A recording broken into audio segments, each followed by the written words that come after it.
విజయవాడలో ఒక అనాథాశ్రమం ఉంది. దాని పేరు హృదయం అనాథాశ్రమం. అది 3 అంతస్తుల బిల్డింగ్. అక్కడ 159 మంది పిల్లలు ఉన్నారు. ఆ అనాథాశ్రమంకి మెయిన్ హెడ్ అనిత. ఈ కథలో ముఖ్య పాత్ర శ్రావణి, ఒక అమ్మాయి. తనకు పిల్లలు అంటే చాలా ఇష్టం. ఒకరోజు హృదయం అనాథాశ్రమంలో వాలంటీర్ పోస్ట్ ఒకటి ఖాళీగా ఉంది. అది శ్రావణికి కనిపించింది. తనకి పిల్లలు అంటే చాలా ఇష్టం ఉండడం వల్ల శ్రావణి ఆ ఆశ్రమంలో వాలంటీర్గా జాయిన్ అయింది. కానీ ఆమె అడుగుపెట్టింది భయంతో కమ్ముకుపోయిన చీకటిలోకి. అనిత శ్రావణికి అన్ని రూల్స్ చెప్పింది. అక్కడ అనిత కాకుండా ఇంకా ఒక 3 పనిచేస్తున్నారు. అనిత ముఖ్యంగా ఒక మాట చెప్పింది. ఈ బిల్డింగ్లో 3వ ఫ్లోర్కి నువ్వు వెళ్ళొద్దు అని చెప్పింది. పిల్లలు ఎవరు అటువైపు వెళ్లకుండా చూసుకోవాలి అని చెప్పింది. శ్రావణి కూడా ఎందుకు ఏమిటి అని అడగకుండా సరే అని చెప్పింది. అలా శ్రావణి జాయిన్ అయిన 19వ రోజు ఒక చిన్న పిల్ల, తన పేరు లావణ్య. లావణ్య ఆ రోజు రాత్రిపూట భయంతో ఏడుస్తూ ఉంది. లావణ్యను దగ్గరకు తీసుకొని తనని పడుకోబెట్టింది శ్రావణి. అలా శ్రావణి నిద్రపోదాం అనే టైంకి శ్రావణికి వింత కలలు మొదలయ్యాయి. తనకి వచ్చిన కలలో ఒక చిన్న పిల్ల పిలుస్తోంది. శ్రావణి ఆ కళకి భయపడి వెంటనే లెగుస్తుంది. చుట్టూ చూసింది. అందరూ పడుకొని ఉన్నారు. శ్రావణి తనకు తాను ధైర్యం చెప్పుకొని పడుకుంది. కానీ శ్రావణికి అదే కళ మళ్ళీ ప్రతిరోజు వస్తుంది. కానీ ఒకరోజు తనకి వచ్చిన కళలో ఒక చిన్న పిల్ల ఆ 3వ అంతస్తుకు వెళ్తూ శ్రావణిని పిలుస్తుంది. రా అక్క, మనం ఇక్కడ ఆడుకుందాం అని. ఆ తర్వాత రోజు శ్రావణి అనితను అడుగుతుంది, అసలు 3వ అంతస్తుకు ఎందుకు వెళ్ళొద్దు అని. అనిత అక్కడ ఒక 8 సంవత్సరాలు ఉన్న పాప 7 సంవత్సరాల క్రితం చనిపోయింది అని శ్రావణికి చెప్తుంది. తన పేరు చైత్ర. తను చనిపోయాక అక్కడికి పిల్లలు వెళ్ళడానికి భయపడ్డారు. రాత్రిపూట వింత శబ్దాలు వస్తున్నాయని పిల్లలు చెప్పారు. అక్కడికి ఇంకా ఎవరిని పంపించట్లేదు అని చెప్పింది. ఇలాంటి ఇబ్బందులు ఉన్నాయని హెల్పర్ సంఘం ద్వారా ఈ ఆశ్రమం వేరే చోటికి ఇంకో 40 రోజుల్లో చేంజ్ చేస్తున్నామని అనిత శ్రావణికి చెప్పింది. ఆ రోజు రాత్రి లావణ్య శ్రావణి పక్కనే పడుకుంది. లావణ్య పాట పాడుతూ అలా నిద్రలోకి వెళ్ళిపోయింది.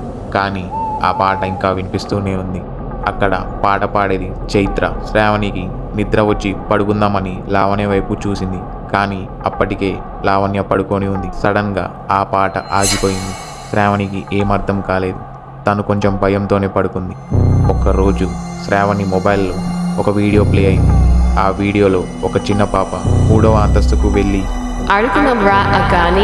పిలుస్తుంది. ఆ పాప చూడడానికి చైత్రలా ఉంది. తను శ్రావణిని పిలుస్తుంది. శ్రావణి ఒక్కసారిగా అరిచింది. వెంటనే ఆ వీడియోని అనితకు చూపిద్దామని వెళ్ళింది. కానీ అనిత దగ్గరికి వెళ్ళేసరికి ఆ వీడియో లేదు.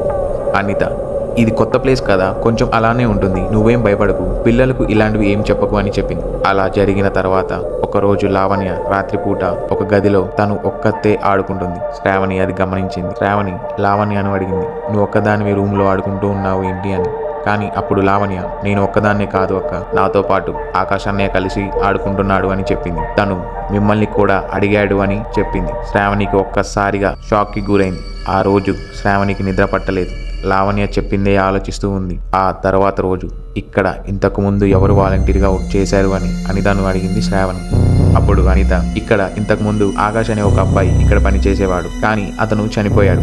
అతని ప్లేస్లోకి ఇప్పుడు నిన్ను తీసుకున్నామని చెప్పింది. అతను ఎలా చనిపోయాడు అని శ్రావణి అనితను అడిగింది. కానీ అనిత సమాధానం చాలా టెన్షన్గా, అతను యాక్సిడెంట్లో చనిపోయాడు అని చెప్పింది. శ్రావణి ఆలోచనలు అన్నీ తనకు వచ్చిన ఆ కళల గురించి, లావణ్య చెప్పిన మాటలు, ఇంకా తనకు కనిపించిన వీడియో చుట్టే తిరుగుతూ ఉన్నాయి. తను వాటి గురించి ఆలోచిస్తూ పడుకుంది. ఆ రాత్రి శ్రావణి కలలో ఆకాష్ ఇంకా చైత్ర ఇద్దరు శ్రావణిని పిలుస్తూ మనం వెళ్ళి ఆడుకుందాం రా అని పిలుస్తున్నారు. శ్రావణికి ఒక్కసారిగా గుండె ఆగినంత పనైంది. శ్రావణి మళ్ళీ పడుకోనికి ఎంత ప్రయత్నించినా తనకు నిద్ర రావట్లేదు. శ్రావణి ఆ 3వ అంతస్తుకు వెళ్ళాలని నిర్ణయించుకుంది. శ్రావణి ఒక చేత్తో టార్చ్ లైట్, ఇంకో చేత్తో మొబైల్ ఫోన్ రికార్డ్ చేస్తూ ఆ 3వ అంతస్తుకు బయలుదేరింది. ఆ ఫ్లోర్ అంతా చాలా ఖాళీగా ఉంది.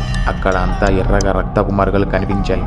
కానీ అవి ఫోన్ కెమెరాలో కనిపించట్లేదు. కొన్ని పాత బొమ్మలు అక్కడ కింద పడేసి ఉన్నాయి.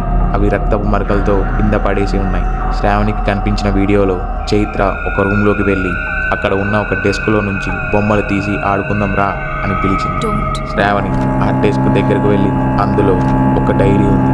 ఆ డైరీని తను తీసుకున్నది. అక్కడ వచ్చిన శబ్దాలకు శ్రావణికి భయం వేసి తను ఆ డైరీ తీసుకొని వచ్చేసింది. ఆ తర్వాత రోజు శ్రావణి ఆ డైరీ చదివింది. అందులో ఆకాష్ ఫోటో మరియు ఆకాష్ డీటెయిల్స్ ఉన్నాయి. ఆ డైరీ ఆకాష్ది. ఆ డైరీలో చైత్రకి జరిగిన దుర్మరణం గురించి రాసి ఉన్నది. డైరీ చివరి పేజీలో ఇలా రాసి ఉంది: వాళ్ళ జీవితాన్ని నాశనం చేసింది ఈ ఆశ్రమం. ఇప్పుడు నా ఆత్మ ఈ గదిలోనే తిరుగుతూ ఉంది. ఎవరు అయినా లోపల అడుగు పెడితే నా బాధ వాళ్ళు కూడా అనుభవించాల్సిందే అని రాసి ఉంది. శ్రావణికి ఏమర్థం కాలేదు. శ్రావణి ఆ డైరీ చదివాక అందులో ఉన్న అక్షరాలు అన్నీ మాయమైపోయాయి. డైరీ అంతా ఖాళీ పేజీలతో నిండిపోయి ఉంది. శ్రావణికి ఏం జరుగుతుందో తన ఊహకి కూడా అర్థం అవ్వలేదు. శ్రావణి డైరీ చదివిన రాత్రి తను అకస్మాత్తుగా 3వ అంతస్తులో పడిపోయింది. గదుల్లో తలుపులు అన్నీ ఒక్కొక్కటిగా మాయమవుతున్నాయి. ఆ చీకటి గదుల్లో ఒక అద్దం మిలమిల మెరుస్తూ శ్రావణికి కనిపించింది. శ్రావణి ఆ అద్దం వైపు వెళ్ళింది.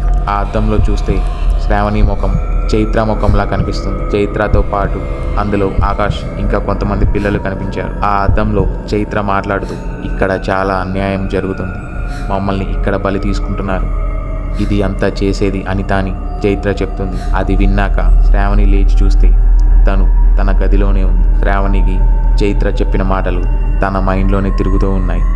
తను అసలు ఇక్కడ ఏం జరుగుతుంది అని తెలుసుకోవాలి అని అనుకుంది. అలా శ్రావణి అనితను గమనిస్తూ ఉంది. శ్రావణికి తెలిసిన నిజం ఏంటంటే అనిత చిన్నపిల్లలను బయట అమ్మేస్తుంది. శ్రావణి ఒకరోజు అనిత చేస్తున్న అన్ని యాక్టివిటీస్ని మొత్తం రికార్డ్ చేసి తనకి తెలిసిన పోలీసు వాళ్ళకి కంప్లైంట్ ఇస్తుంది. పోలీసులు అనితని అరెస్ట్ చేశారు. ఇన్వెస్టిగేషన్లో తెలిసింది ఏంటంటే అనిత చేస్తున్న పని ఆకాష్కి తెలిసింది. అది తెలిసిన అనిత ఆకాష్ని చంపేస్తుంది. ఆకాష్ని చంపడం చైత్ర చూడడం వల్ల అనిత చైత్రను కూడా ఆ 3వ అంతస్తులో చంపేస్తుంది. అలా నిజం ఒప్పుకున్న అనిత తను అరెస్ట్ అయ్యి జైలుకి వెళ్ళింది. ఆ తర్వాత శ్రావణి ఒకరోజు 3వ అంతస్తుకు వెళ్ళింది. శ్రావణి మైండ్లో ఒకటే ప్రశ్న, ఇది అంతా నాకే ఎందుకు కనిపించింది అని. అప్పుడు ఆ అద్దంలో శ్రావణి చూసినప్పుడు శ్రావణి ముఖం చైత్రలా మారింది. అప్పుడు శ్రావణికి ఒక నిజం తెలిసింది. చైత్రను ఆ ఆశ్రమంలో జాయిన్ చేసింది శ్రావణియే అని. శ్రావణికి 17 సంవత్సరాలు ఉన్నప్పుడు చైత్ర కనిపించింది. తనని శ్రావణి వాళ్ళ ఇంటికి తీసుకువెళ్లాలనుకుంది. కానీ శ్రావణి వాళ్ళ నాన్న వద్దు అని చెప్పడంతో తన అన్నయ్య సహాయంతో చైత్రను ఈ ఆశ్రమంలో జాయిన్ చేస్తుంది. శ్రావణికి జరిగిన ఒక యాక్సిడెంట్ వల్ల తన మెమొరీస్లో కొన్ని గుర్తులేవు. అందుకే శ్రావణి చైత్రను గుర్తుపట్టలేదు. ఆ అద్దం ఉన్న చైత్ర ఆ నిజం శ్రావణికి చెప్పింది. తనకు చైత్ర అనే పేరు పెట్టింది కూడా శ్రావణియే. ఈ నిజం అద్దంలో ఉన్న చైత్ర శ్రావణికి చెప్పింది. ఇంకా అప్పటి నుంచి ఆశ్రమంలో ఎలాంటి శబ్దాలు, ఎలాంటి అరుపులు లేవు. శ్రావణియే ఆశ్రమంని చూసుకుంటుంది. అలా ఉండగా ఒకరోజు ఒక కొత్త వాలంటీర్ హృదయం ఆశ్రమంలో జాయిన్ అయింది. మళ్ళీ ఆ శబ్దాలు మొదలయ్యాయి. ఆడుకుందాం రా అక్క అని.